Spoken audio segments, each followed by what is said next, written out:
En esta sección lo que vamos a hacer es una breve clasificación y ver algunas características de lo que son las arquitecturas paralelas. Lo primero que vamos a hacer es clasificar las arquitecturas paralelas teniendo en cuenta diferentes enfoques. ¿Bien? Lo primero que vamos a ver es por la organización del espacio de direcciones, que obviamente ya lo hemos mencionado más de una vez. Vamos a clasificarlos también por la granularidad. Ya lo vimos a esa clasificación, por lo tanto vamos a repetirla, pero sin entrar en detalles. Vamos a clasificarlas por el mecanismo de control y por la red de interconexión. El principal criterio por el cual nos va a interesar clasificar las arquitecturas paralelas es justamente el de la organización del espacio de direcciones. Este criterio nos va a permitir clasificar o separar lo que son las máquinas de memoria compartida de las que son de memoria distribuida. ¿Bien? Obviamente hoy en día también surge un tercer grupo que serían las máquinas híbridas que tienen tanto memoria compartida como distribuida, como puede ser el caso de un clúster de multicores. ¿Bien? Pero vamos a dejarlo en estas dos básicas, memoria compartida por un lado y memoria distribuida por el otro. ¿Bien? Obviamente esta clasificación tiene una relación directa con el modelo de comunicación y sincronización que vayamos a utilizar después en el programa que tengamos que realizar. ¿Bien? Si nosotros tenemos una máquina de memoria distribuida, vamos a tener que usar un modelo de comunicación de intercambio de mensajes, ¿bien? Sea pasaje-mensaje, sea rendezvous, sea cualquier cosa por el estilo, RPC. En cambio, si tenemos una máquina de memoria compartida, lo más probable es que usemos alguno de los modelos de comunicación de memoria compartida, ¿bien? Aunque en una máquina de memoria compartida se podría llegar a utilizar intercambio de mensajes, pero seguramente va a ser más óptimo utilizar memoria compartida. Cuando hablamos de máquinas de memoria compartida, básicamente lo que estamos diciendo es que todas las unidades de procesamiento que forman esa máquina van a poder acceder a una memoria que es compartida por todos ellos. ¿Bien? Esa es la característica principal. Y que toda comunicación o sincronización que se haga se va a realizar por medio de la modificación de datos que estén en esa memoria compartida. Dentro de las máquinas de memoria compartida vamos a poder clasificar, o vamos a subclasificar, mejor dicho, de dos maneras esas máquinas. Lo que serían las que siguen, mejor dicho, un esquema UMA, acceso a memoria uniforme, y las que siguen un esquema NUMA, acceso a memoria no uniforme. ¿Bien? Obviamente es diferente la forma en que uno debería programar o las cosas que debería tener en cuenta dependiendo del tipo de esquema que utilice esa arquitectura de memoria compartida. ¿Bien? En la parte inferior podemos ver los gráficos de ambos esquemas, el esquema UMA y el esquema NUMA. ¿Bien? En el esquema UMA podemos ver que tenemos todo lo relacionado con las unidades de procesamiento en un lado y en otro lado separado lo que serían los bloques de memoria. Y en el medio lo que va a haber es una red de interconexión que conecta las unidades de procesamiento, ¿bien? Cada una de ellas, con el bloque de memoria compartida. ¿Bien? Entonces, cualquiera de las unidades de procesamiento está a la misma distancia de lo que sería la memoria para acceder a un dato. En cambio, si vemos el otro esquema, el NUMA, vamos a ver que ahí tenemos cada una de las unidades de procesamiento va a tener relacionado junto con ella algún bloque de memoria. ¿Bien?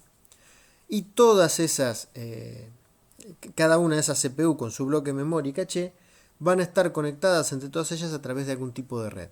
¿Bien? Entonces, si yo tengo que acceder a una memoria, a un dato que está en la memoria que está asociado a la misma unidad de procesamiento en la que estoy, entonces va a ser mucho más rápido que tener que acceder a la memoria que está relacionada con otra unidad de procesamiento. ¿Bien? En máquinas reales que tienen este tipo de esquema NUMA, de máquina de memoria compartida que tiene un esquema NUMA, lo que suele ocurrir es que la arquitectura está compuesta por una serie de placas, donde cada una de esas placas lo que tiene es un par de unidades de procesamiento, ¿bien? Con un conjunto de bloques de memoria compartida en esa placa. ¿Bien? Y a su vez, la máquina completa va a estar formada por varias de esas placas que están todas juntas conectadas obviamente a través de una red de comunicación muy rápida. ¿Bien? Entonces, cuando uno quiere acceder a la memoria que está en la misma placa en la que está la unidad de procesamiento, obviamente es mucho menor el tiempo que acceder a un bloque de memoria que está en la placa de otra unidad de procesamiento. Esa es básicamente la idea del esquema NUMA. ¿Bien? Obviamente lo tengo que tener en cuenta porque si tuviese que hacer un programa en un esquema de este tipo, voy a tener que pensar muy bien en qué lugar tengo que poner los datos, bien, en qué memoria tengo que poner los datos, si es que me deja obviamente el lenguaje que estoy utilizando, como para tener aquellos datos que son locales o que tengo que acceder con más repetidamente, entonces tenerlos en el mismo chip en el que está la unidad de procesamiento, en la misma placa. ¿Bien? Mientras que si son datos que tengo que acceder o nunca o muy remotamente alguna vez, por ahí no hay problema en que lo ponga en la memoria de otra placa. Bien. Acá lo que vemos es un ejemplo de justamente un multiprocesador de memoria compartida, lo que sería un multicore con 8 núcleos. Bien. Este multicore, en realidad este chip, está compuesto por dos procesadores, P1 y P2, donde cada uno de ellos va a tener lo que serían 4 cores. ¿Bien? Y a su vez esos dos procesadores van a estar conectados entre sí, los dos van a estar conectados, lo que sería una memoria compartida entre estos dos procesadores. Cada uno de estos procesadores que forman el multicore, a su vez van a tener dos bloquecitos, donde en cada uno de ellos vamos a tener un par de cores. Bien. Como vemos acá, cada uno de los cores va a tener una caché de nivel L1, que no está en el diagrama. A su vez, entre cada par de cores van a compartir una caché L2. A su vez, entre cada uno de estos bloques que forman un procesador, pueden o no llegar a tener una caché de nivel L3. Bien. Y a su vez, entre los dos procesadores vamos a tener una memoria compartida. Bien. Todos esos son los niveles que vamos a tener de lo que serían de alguna manera memoria compartida. ¿Bien? Obviamente en esa memoria compartida pueden acceder cualquiera de los 8 cores. A su vez en la caché L3, si tuviesen, podrían acceder los 4 cores que pertenecen a un procesador. A su vez a la caché L2 van a poder acceder los 2 cores que pertenecen a ese bloquecito. Y a su vez, como dije, cada uno va a tener una caché L1. ¿Bien? Este es un posible esquema de un multicore con 8 cores. En este caso ya tenemos una arquitectura bastante más compleja, también de memoria compartida, que estaría representando o es un esquema de lo que sería una GPU. ¿Bien? Es bastante más complejo, tiene bastante más elementos de los que tiene un multicore. ¿Bien? Además va a tener distintos tipos de memoria, con distintas características y demás. Cuando hablamos de multiprocesadores con memoria distribuida, cuando hablamos en término puro, ¿bien? Uno estaría haciendo referencia, por ejemplo, a un clúster de monoprocesadores, ¿bien? Que ya no existirían, pero estamos hablando que cada uno de los nodos que forman parte de este clúster va a tener una única unidad de procesamiento, ¿bien? Y que toda la memoria, las cachés y demás están asociados sí o sí con esa unidad de procesamiento. ¿Bien? Esa es la idea. Entonces, cuando hablamos de un multiprocesador de memoria distribuida, lo que tenemos son un conjunto de procesadores, en este caso monoprocesadores, ¿bien? Que estarían conectados a través de una red de interconexión. La única memoria que existe, obviamente, es local a cada uno de los procesadores. ¿Bien? No hay forma de que un proceso que está en un procesador pueda acceder a una memoria de otro procesador. ¿Bien? No existe esa posibilidad. Cualquier comunicación que se quiera hacer de alguna manera, que se tenga que conocer algún dato que está en la memoria de otro procesador, bueno, significa que habrá otro proceso que puede tomar esos datos y intercambiar o a través del intercambio de mensajes enviarme esa información. ¿Bien? Pero sí no puedo acceder desde un procesador a la memoria que está en otro procesador. ¿Bien? Cuando hablamos de multiprocesadores de memoria distribuida, también lo podemos subclasificar de acuerdo al grado de acoplamiento de los procesadores, que es más que nada la cercanía que va a haber entre los procesadores y la red de interconexión. ¿Bien? Cuando más próximo y más privado sea todo, más rápida va a ser esa red y esa comunicación y bueno, mejor va a resultar. ¿Bien? Desde el punto de vista de lo que serían las máquinas más fuertemente acopladas, bien, vamos a tener los multicomputadores, ¿bien? Que es un conjunto de procesadores y una red física que está cerca. ¿Bien? Suelen ser gabinetes o tipo rack o cosas por el estilo, con un conjunto de, podrían ser por ejemplo servidores que están conectados a través de una red muy rápida. ¿Bien? Suelen ejecutar pocas aplicaciones al mismo tiempo, ¿bien? Donde cada una de esas aplicaciones va a estar trabajando con un subconjunto de estos procesadores que forman parte de la arquitectura. ¿Bien? Lo que vamos a lograr justamente es que podamos tener una comunicación muy rápida. Es como que están muy cerca los distintos procesadores para poder hacer las comunicaciones. En el otro extremo, en el peor, en el que eh, digamos, los procesadores son los más débilmente acoplados, ¿bien? Los que están más, entre comillas, lejos, ¿bien? Son las redes de computadoras. ¿Bien? Al fin y al cabo una red donde tenemos varias máquinas conectadas a través de internet que pueden estar en distintos lugares físicos. Bueno, obviamente podría ser, por ejemplo, algo estilo grid, ¿bien? O si tuviese de alguna manera distintos nodos, eh, digamos, utilizando en cloud distintos nodos que están en distintos data centers, ¿bien? Es muy difícil, pero supongamos que tengamos ese caso, ¿bien? Pero un ejemplo concreto son las grid. Bueno, en ese caso, lo que yo voy a tener son procesadores que están muy lejanos entre sí, donde la red de comunicación para comunicar esos dos procesadores es muy lenta, ¿bien? Porque la red física sea lenta o porque es compartida por muchos procesos y puede haber interferencias, como podría ser justamente una conexión a través de Internet. En el medio tenemos distintos casos. ¿Bien? El que más nos va a interesar a nosotros es el clúster. El clúster son realmente computadoras comunes y corrientes que están conectadas entre sí a través de una red común y corriente también, pero local que únicamente va a estar dedicada a este clúster. No es que a su vez pueda haber máquinas de afuera que se están conectando y intercambiando información y pasando. Es una red que va a estar dedicada a este conjunto de máquinas. ¿Bien?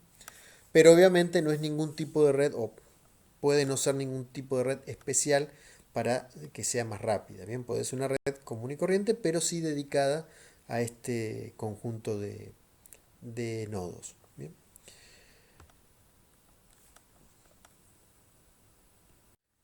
La segunda clasificación es la clasificación por la granularidad de la arquitectura. ¿Bien?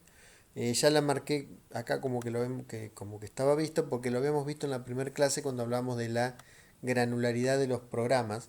Habíamos hecho la relación con lo que es la granularidad de las arquitecturas.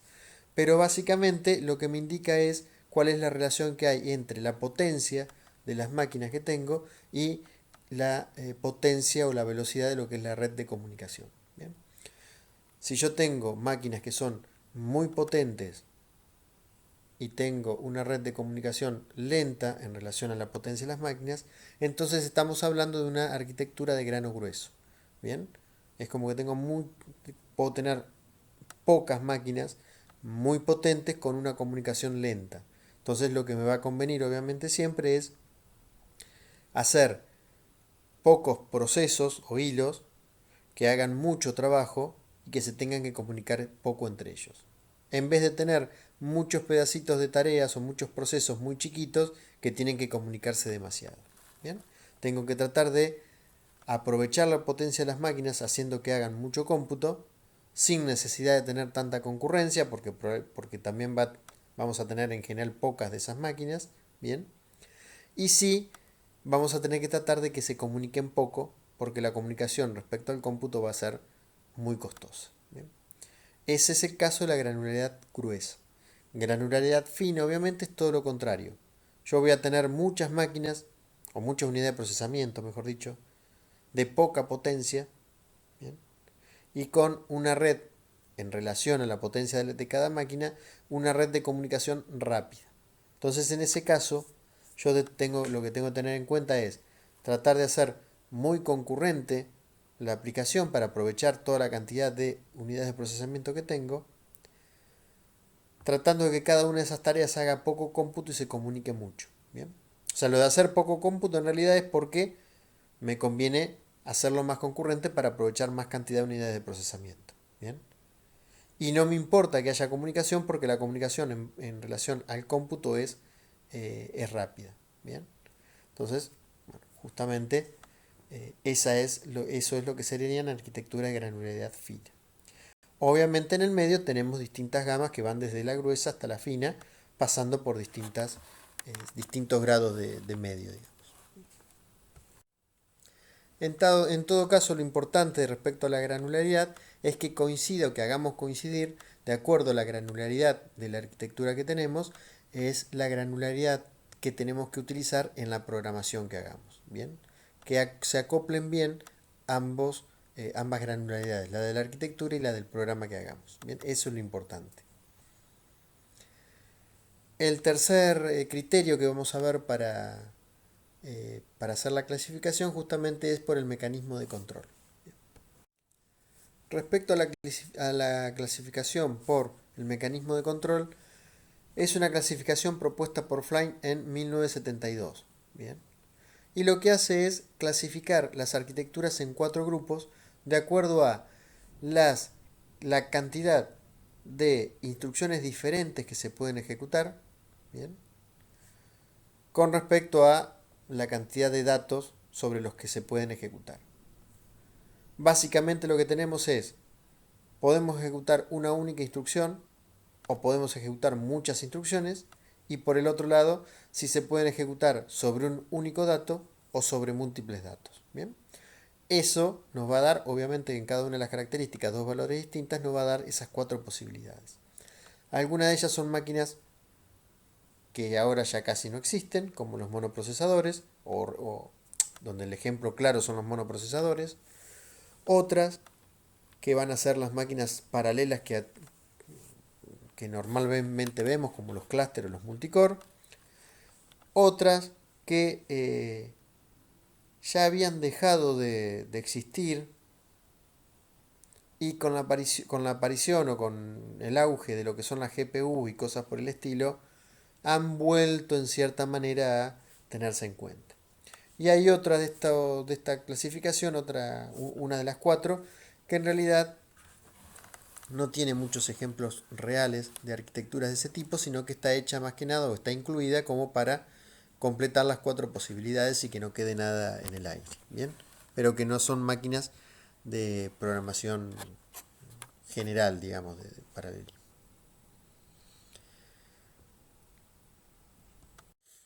De acuerdo a la clasificación de Flynn, la primera opción es la SISD.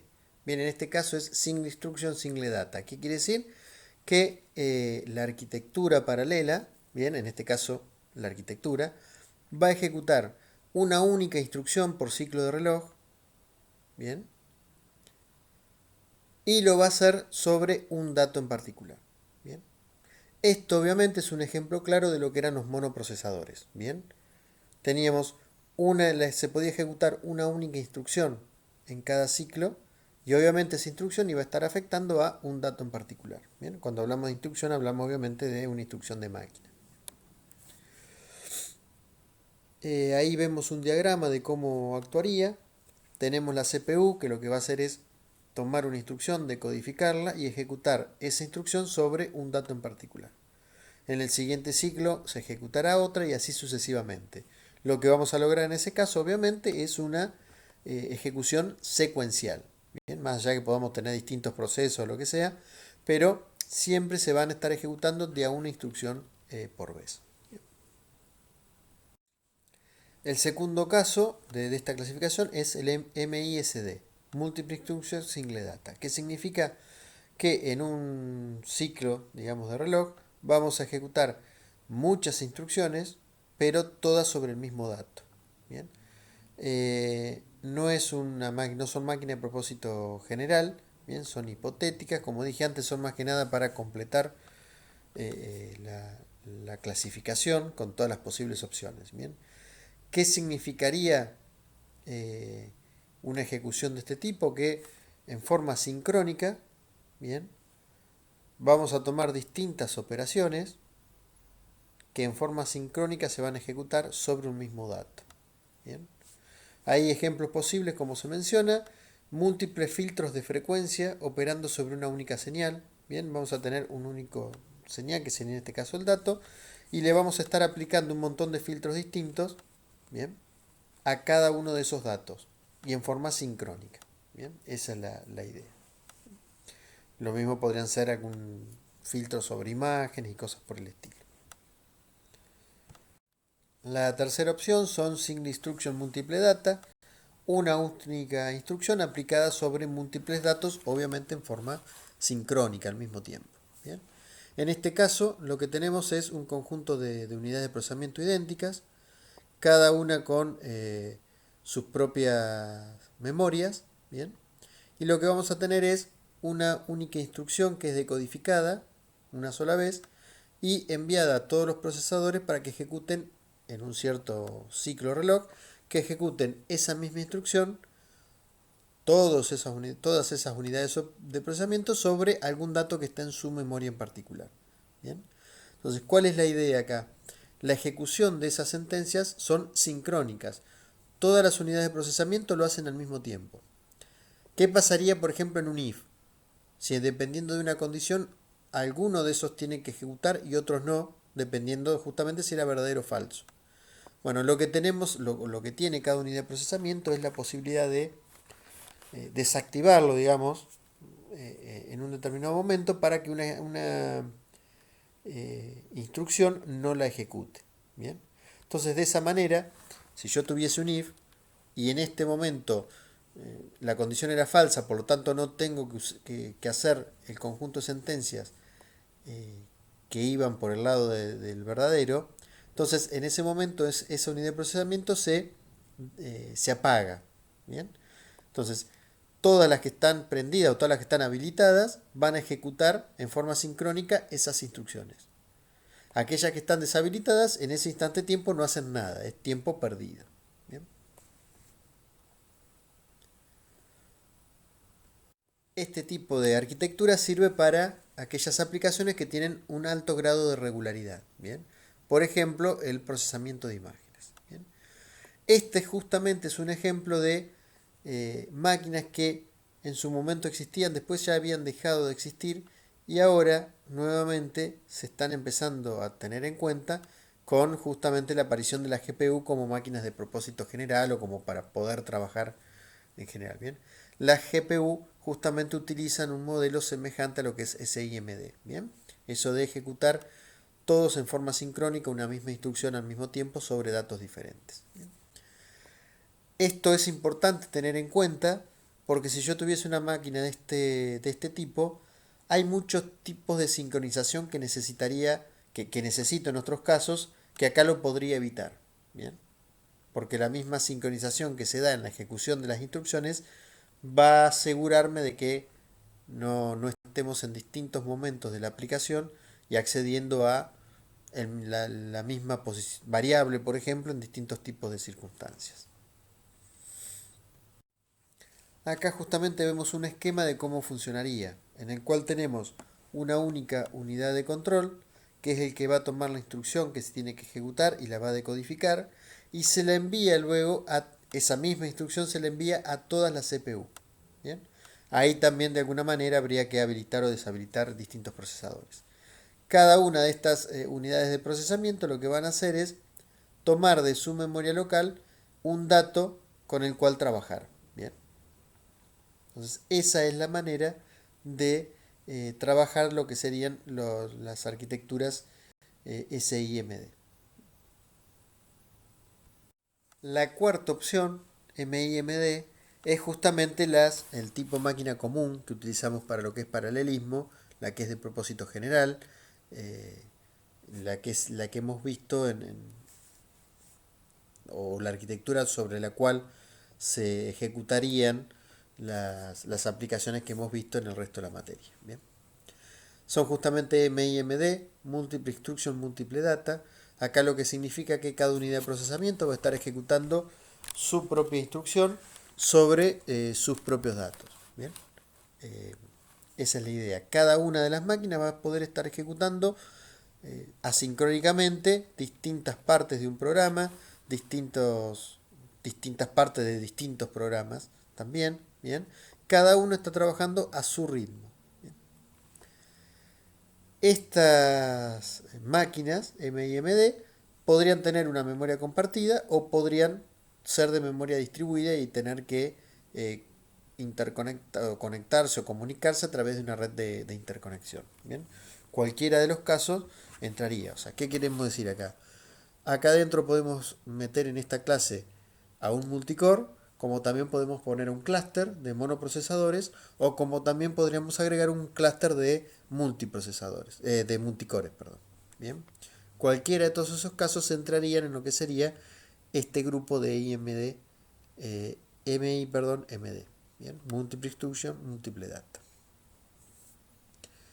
A su vez, las aplicaciones, acá ya hablando del punto de vista de la aplicación, más que de la arquitectura, las aplicaciones que van a trabajar sobre este modelo suelen llamarse o subclasificarse en MP, MD y SP, MD. Bien, donde MP es Multiple Program, Multiple Data.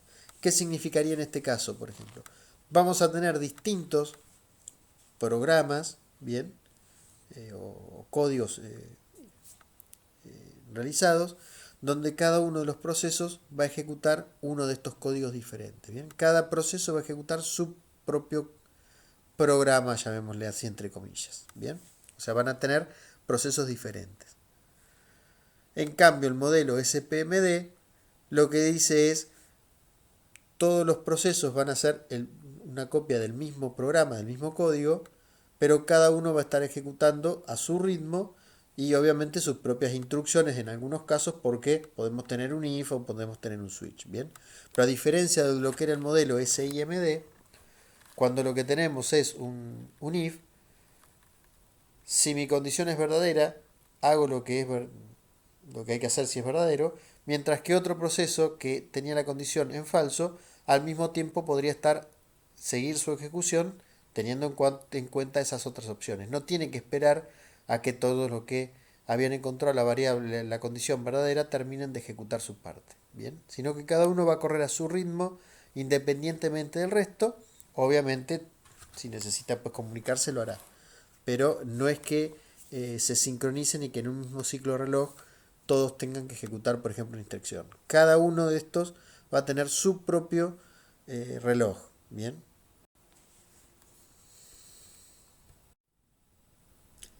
Acá lo que tenemos justamente son distintos ejemplos de arquitecturas MIMD que van como los principales para nosotros, los clústeres, los multicores. El cuarto criterio por el cual vamos a clasificar las arquitecturas es por la red de interconexión. ¿Bien?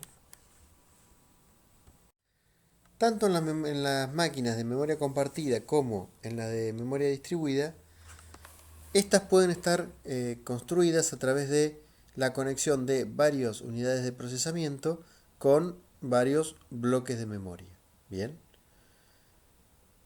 Esas redes que se van a utilizar para conectar todos estos bloques de unidad de procesamiento y de memoria, bien, pueden ser de distinto tipo. Pueden ser redes estáticas o redes dinámicas. Y esto es en lo que se van a clasificar las máquinas. Máquinas con redes estáticas o redes de interconexión estáticas o máquinas con redes de interconexión dinámicas. Las redes estáticas constan de links punto a punto, bien, para conectar los distintos módulos, unidades de procesamiento, memoria y demás. Bien. Típicamente esto se utiliza en lo que es máquinas de pasaje de mensaje, bien, donde yo voy a tener, por ejemplo, un clúster donde voy a tener distintas máquinas donde cada una de ellas se van a conectar a través de esos links punto a punto. Por el otro lado, lo que tenemos son redes dinámicas, ¿bien? Que están construidas usando switch y enlaces de comunicación. Normalmente se piensa en este caso con máquinas de memoria compartida. Acá lo que estamos viendo son diferentes redes de interconexión dinámica, ¿bien?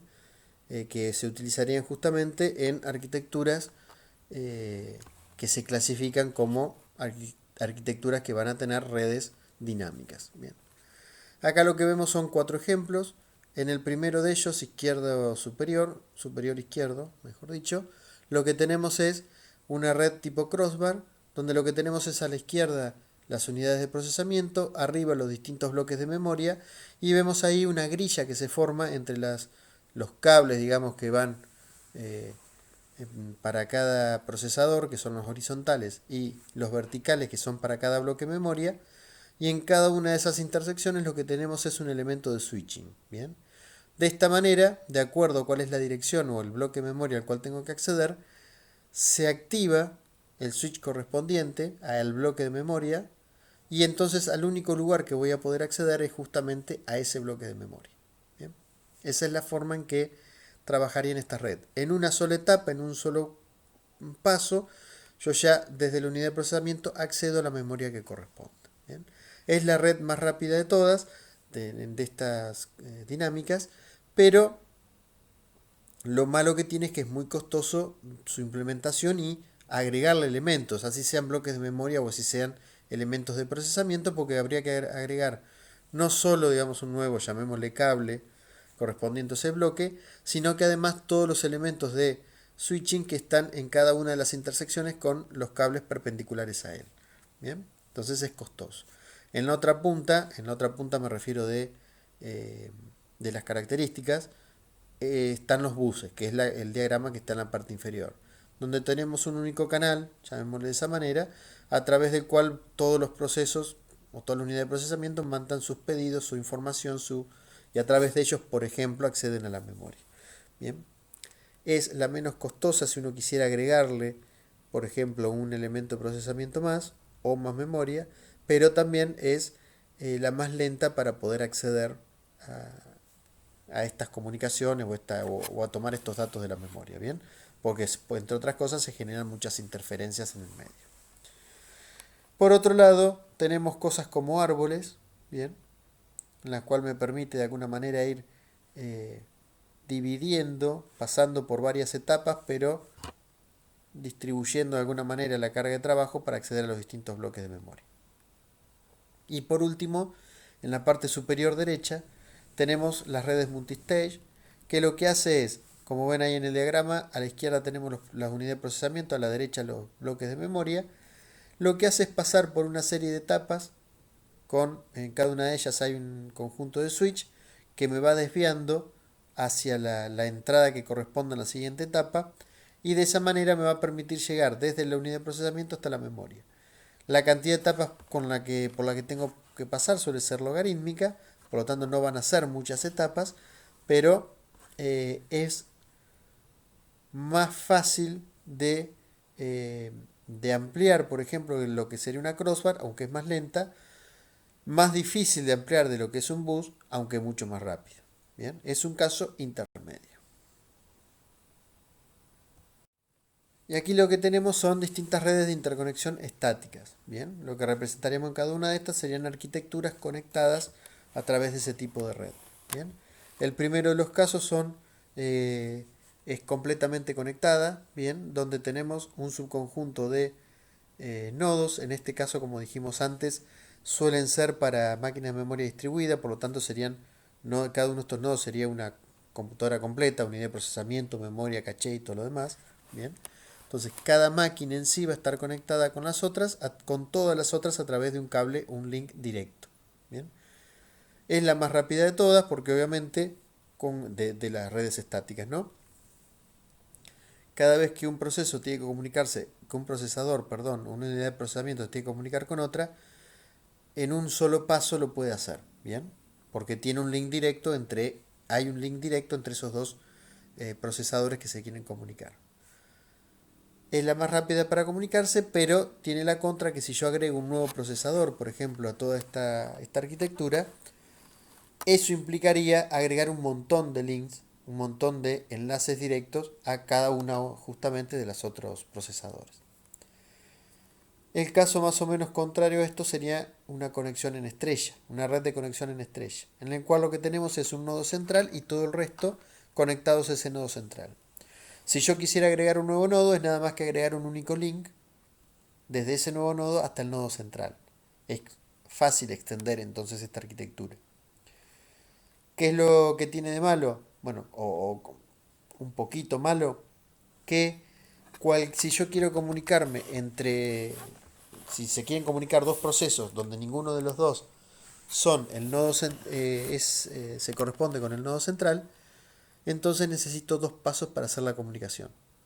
Desde el que quiera hacer el envío hacia el nodo central y del nodo central al receptor, bien, son dos pasos de comunicación.